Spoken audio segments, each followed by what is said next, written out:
The only possible attitude toward out-of-control desire is a declaration of all-out war. I hear so many Christians murmuring about their imperfections and their failures and their addictions and their shortcomings, and I see so little war. Murmur, murmur, murmur. Why am I this way? Make war! If you wonder how to make war, go to the manual. Don't just bellyache about your failures. Make war! He says, I'm continuing the quote, there is something about war that sharpens the senses. You hear a twig snap or rustling of the leaves and you are in attack mode. Someone coughs and you are ready to pull the trigger. Even after days of little or no sleep, war keeps us vigilant. There is a mean, violent streak to the true Christian life.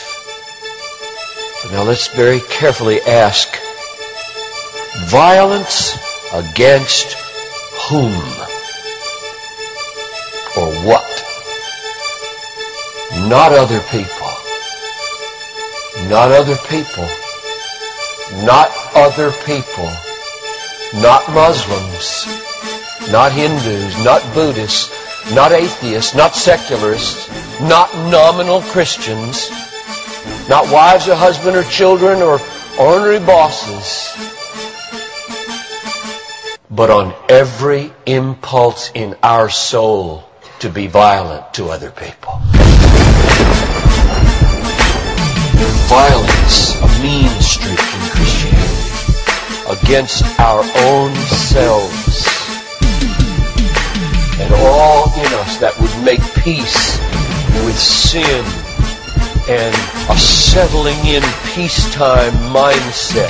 We make war on that in us. It's a violence against all lust in ourselves, all enslaving desires for food, caffeine, sugar, chocolate, alcohol, pornography, money, the praise of man, approval of others, power, fame. This is our enemy. This is where we make war.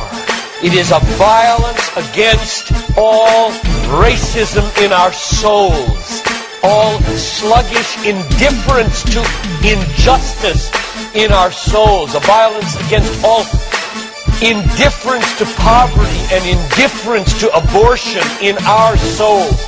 Did you know that in the warfare of Romans, Satan doesn't show up until chapter 16.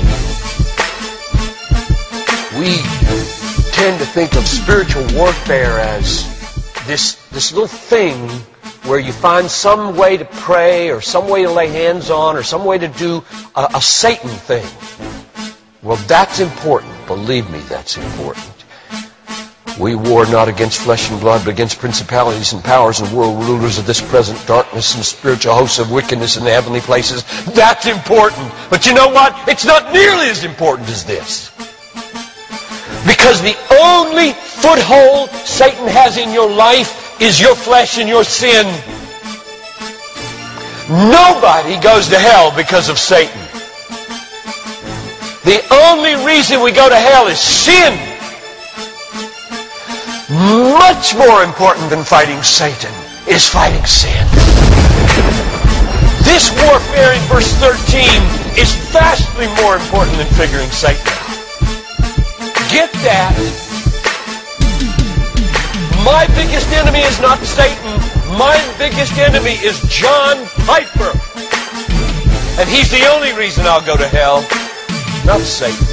Satan, you don't have nearly that kind of power.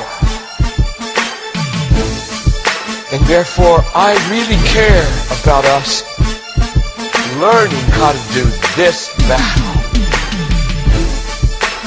Christianity is not a settle in, live at peace with the world the way it is religion. Like most Christians live their daily lives. Verse 13. If by the Spirit you kill. There's a mean streak in Christianity, and it's not against anybody else but ourselves. In fact, it's against the meanness of ourselves against other people. If you feel like you're a mean person against others, a harsh person, a critical person, you know your problem? You haven't learned to make war. You haven't learned to be mean. You haven't learned to get violent against your violence, against your meanness, against your critical spirit. And you complain of it, talk about it, but have you made war 24/7 against it?